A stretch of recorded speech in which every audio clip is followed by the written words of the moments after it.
Jangan lupa like, komen, dan subscribe channel YouTube TVRI Bengkulu.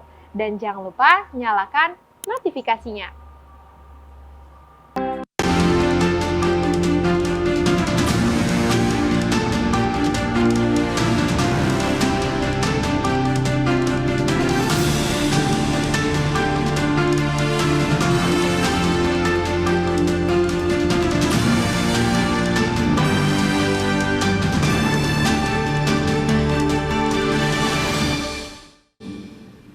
Ya, terima kasih pemirsa TVRI Bengkulu. Anda kembali menyaksikan program Acara Berendo bersama saya Friko Zuhri dalam tema yang sama berkaitan dengan pelanggaran pilkada.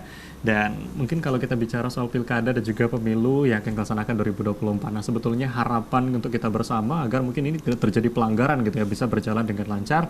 Kalau dari Bawaslu sendiri seperti apa melihat Pak, dan harapannya apa yang bisa kita lakukan nanti ke depan? Ya, terima kasih Mas. Jadi kalau harapan Bawaslu tentu kita berharap proses demokrasi pemilu dan pemilihan di tahun 2024 itu berjalan dengan baik. Kita menghimbau kepada seluruh pihak lah yang terkait, apakah itu partai politik, beserta calegnya, kemudian calon DPD, mungkin bakal calon nanti calon gubernur, wakil gubernur, kemudian bupati, wakil bupati, wali kota, wakil wali kota, dan siapapun lah yang mau berkontestasi, ikutilah regulasinya dengan baik.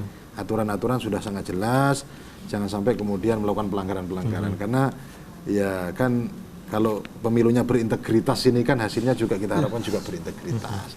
Kemudian lancar, aman, dan akan lahir pemimpin-pemimpin yang terbaik lah, yang menjadi harapan kita semua, dan kita harapkan mudah-mudahan ya Provinsi Bengkulu khususnya dan secara nasional mudah-mudahan ke depan bangsa ini akan semakin baik dengan proses pesta demokrasinya juga yang baik pula. Mungkin harapan kami begitu. Jangan sampai ada pelanggaran-pelanggaran lah. Mosok kita sudah bertahun-tahun melakukan pemilu setiap 5 tahun sekali masih melanggar terus. Ya malu lah begitu. Harusnya begitu ya. Iya benar. Dan kalau kita bicara soal partisipasi masyarakat, gimana nih Pak tanggapan dari Bawaslu agar masyarakat ini bisa ikut berpartisipasi untuk pesta demokrasi? Salah satu indikator bahwa pemilu itu berkualitas, salah satunya adalah partisipasi pemilih. Nah makanya saya berharap agar kita semua masyarakat ikut berbondong-bondong lah, berperan aktif. Salah satunya yang paling mungkin kita lakukan adalah datang ke TPS untuk memilih sesuai dengan keinginan kita. Pelajari, lihat rekam jejaknya dan lain-lain, kemudian baru kita pilih. Nah begitu, jangan sampai kemudian kita ogah-ogahan, bahkan golput. Nah kita juga mengimbau masyarakat jangan golput, walaupun masih lama ya, 7 bulan lagi harapan kami. Terus kemudian kalau bisa ada pilkada November 2024, pokoknya suara kita itu menentukan masa depan bangsa. Makanya mari sama-sama kita datang ke TPS, kita ikuti prosesnya, kita pilih sesuai dengan keinginan kita. Jangan golput, itu kalau harapan kami. Satu lagi Pak, caranya nih untuk masyarakat kalau bisa menemukan ada kasus-kasus gitu ya, atau penemuan-penemuan tadi seperti apa Pak, dan bagaimana prosedur? Ya kalau kami menghimbau masyarakat yang menemukan kasus misalkan, atau pelanggaran lah kalau dalam tanda kutip, hubungi, sampaikan itu ke penyelenggara kami yang paling dekat mana nih, misalkan PKD, laporkan ke PKD. Kemudian kalau dekatnya Panwascam, laporkan ke Panwascam. Kalau dekatnya dengan Bawaslu Kabupaten, dengan Bawaslu Kabupaten. Kalau mau ke Bawaslu Provinsi, ya welcome juga. Monggo, nanti seluruh temuan laporan masyarakat akan kita tindak lanjuti. Artinya Bawaslu juga terbuka pintu. Oh iya, ini lembaga publik kita laporan dari masyarakat. Betul, betul. Oke, mungkin dari perwakilan dari BEM Universitas Bengkulu sebagai Arca ini, kalau melihat apa sih harapan yang memang kita harapkan untuk ke depan pemilu ini bisa berjalan dengan lancar, tentunya pelanggaran yang terjadi ini bisa berkurang lah. Kalau katakanlah kalau untuk menghabiskan semua pelanggaran mungkin susah juga gitu ya, tapi kalau bisa berkurang lah untuk pelanggaran yang terjadi. Seperti apa harapannya?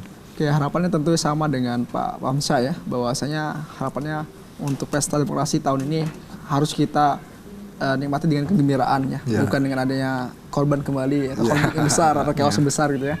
Dan tentunya kepada pihak yang menjadi penyelenggara gitu ya, yang menjadi PJ tahun ini, KPU, Bawaslu, tunjukkan integritas kalian, kekuatan kalian, bahwasanya kalian adalah lembaga independen, lembaga netral, dan kekuatan kalian adalah sebuah ketegasan, gitu.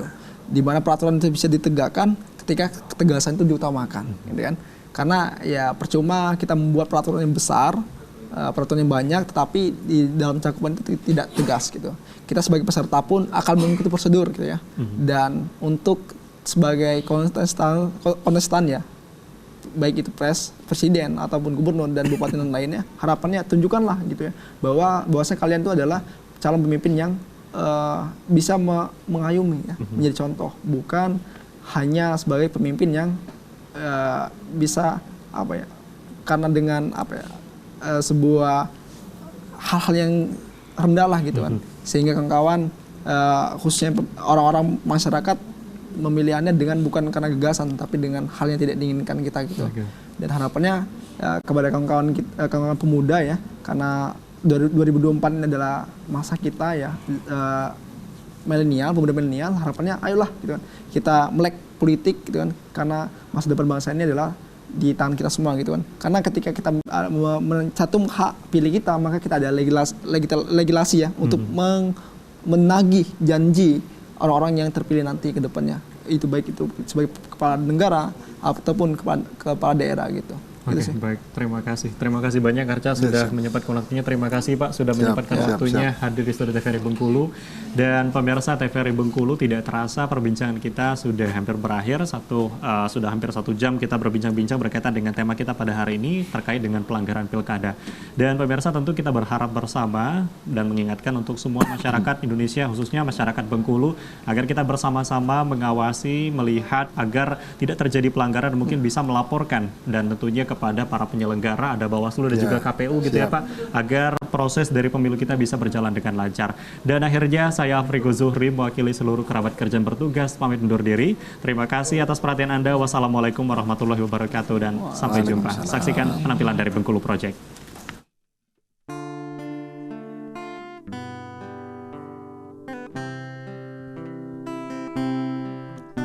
Seperti burung yang sedang membuat sarang dari rumput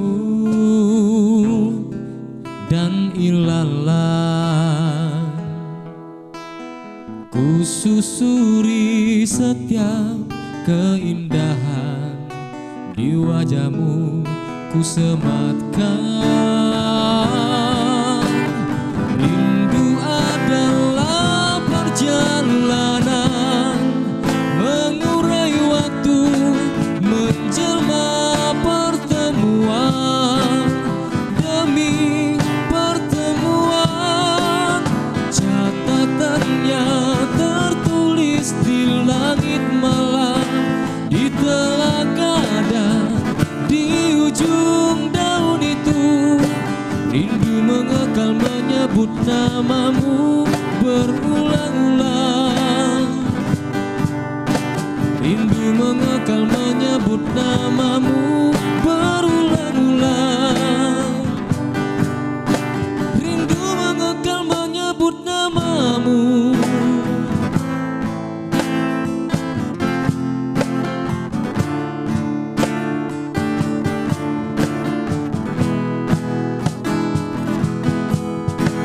Seperti burung yang sedang membuat sarang dari rumput dan ilalang, ku susuri setiap keindahan di wajahmu, ku sematkan.